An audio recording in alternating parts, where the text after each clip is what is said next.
moving on to your favorite boxer, Coltrane, Isaac Pitbull Cruz against Yeah, Venezuela. that guy.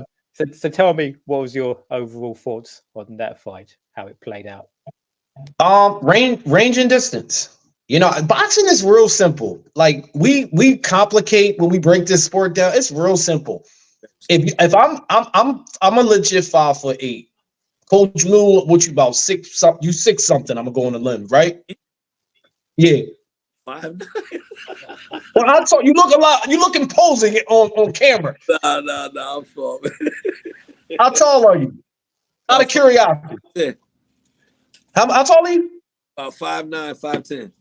All right, but you taller than me. So Yeah. if me and Coach Moo is wrong, if we squaring off, he's not going to give those 2 inches up by crouching down and making it easy for me. He gonna use his distance and range. And I brought up the Giovanni Cabrera fight in a couple posts that I put up leading up to this fight, because I know a lot of people didn't see that fight, and that's okay.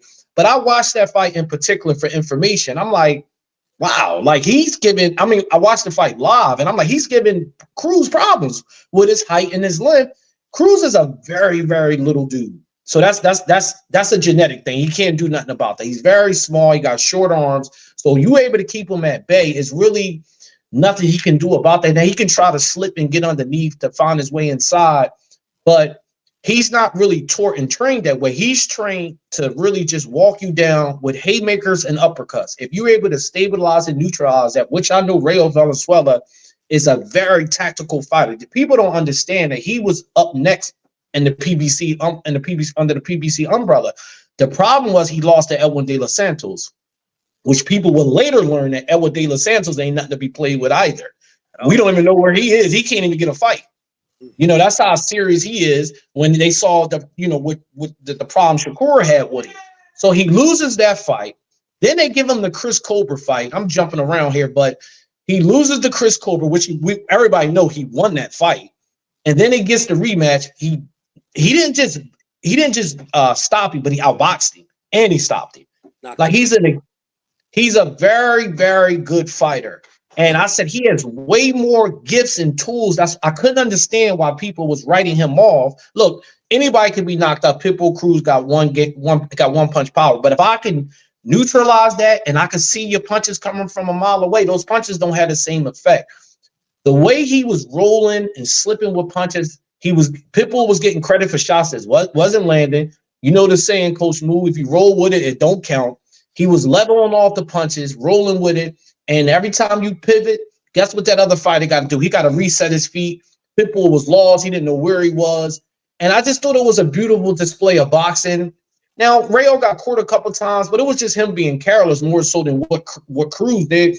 Cruz was frustrated. He was lunging. He was jumping in. I just think that if he can knock you out, he is what he is. He's a one-dimensional fighter who went the distance with Gervonta.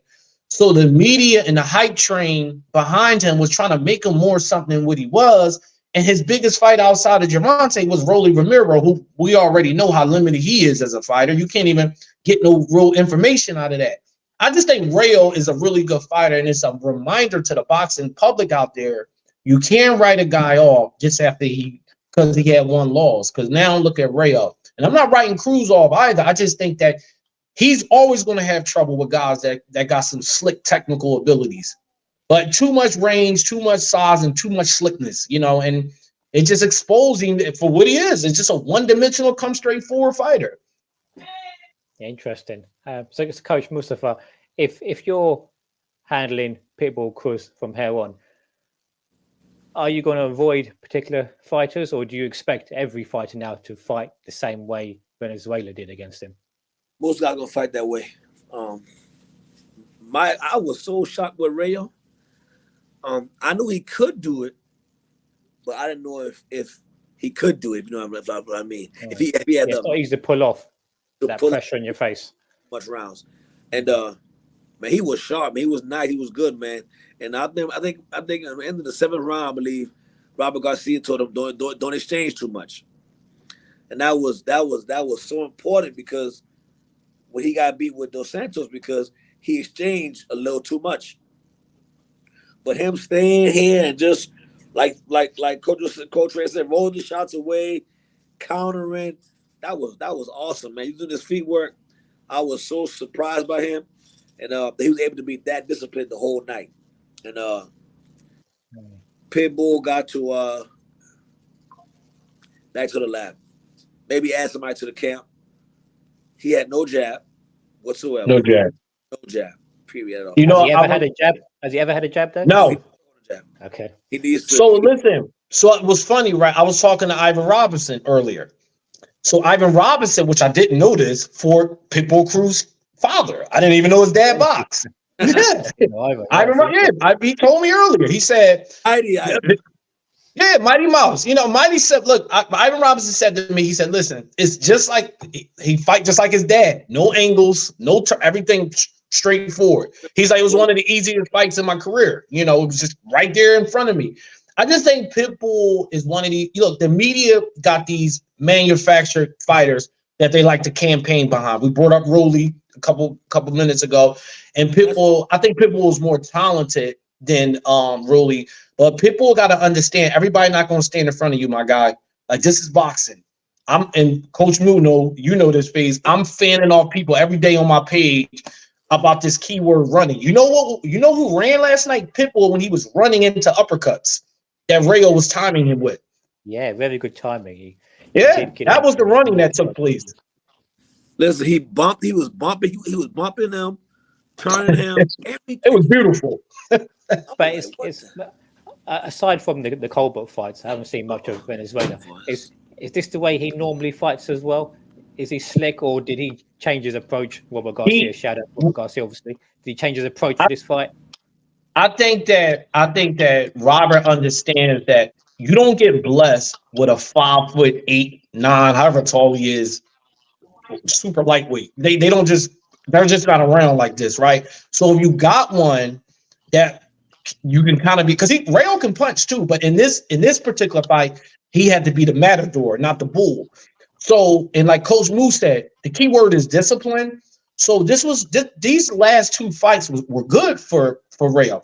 Look, whatever people's opinion of Chris Colbert is, he's a technical guy, so he was able to out-technical a technical guy and stop him. In this case, he fought a one-dimensional guy, and he stayed with a game plan. I just think that it's going to change from fight to fight, but he's a boxer puncher. He's not your prototype of actioner fighter like Brandon Rios, Victor Ortiz. He's not like those guys, and this is what have fan stereotype fighters because he's Mexican, but he's more of a boxing type of fighter than those other guys were.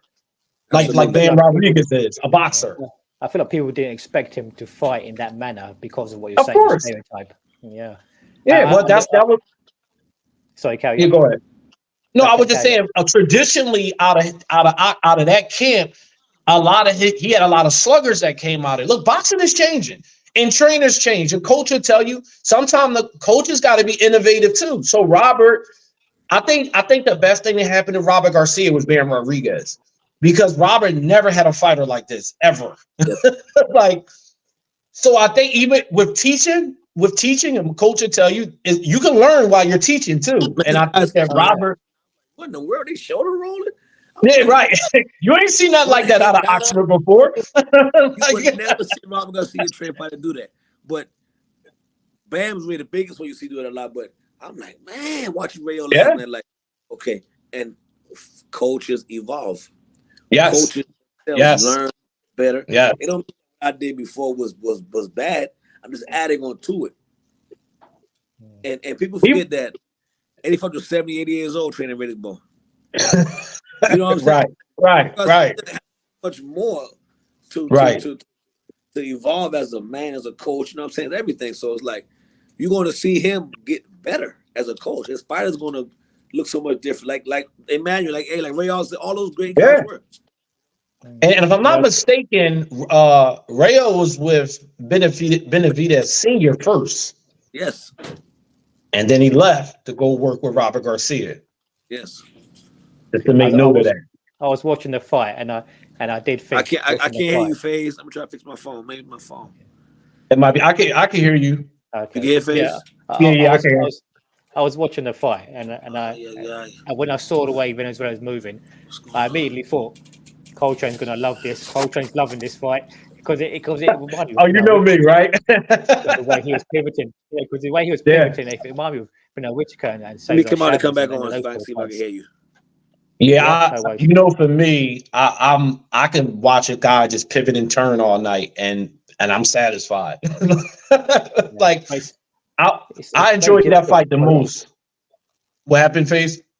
It's very difficult to pull off though over a 10, 12 round fight. You No, continue and turning. you saw Jermaine Ortiz. You saw Jermaine Ortiz try this with Tio. He wasn't as successful as Rayo was, because, like you said, it takes discipline, and it's not just about slipping. You still got to return fire too. Yeah. So he had to return fire, and a friend of mine said, "Why isn't he landing the uppercut more?" I said, he has to be mindful of overhand shots himself. So when you commit to that uppercut and it don't land, then you find yourself in no man's land. So you got to be very cognizant of where you're at all times. So I just thought it was a well played out fight from, for all 36 minutes, with the exception he got a little careless late, but I'll give him a mulligan because you're not going to just keep nobody completely off you for an entire fight. It's hard to do that. You're going to get hit on you. Yeah, but yeah, that was my favorite fight of the card, by the way. Yeah, I'm just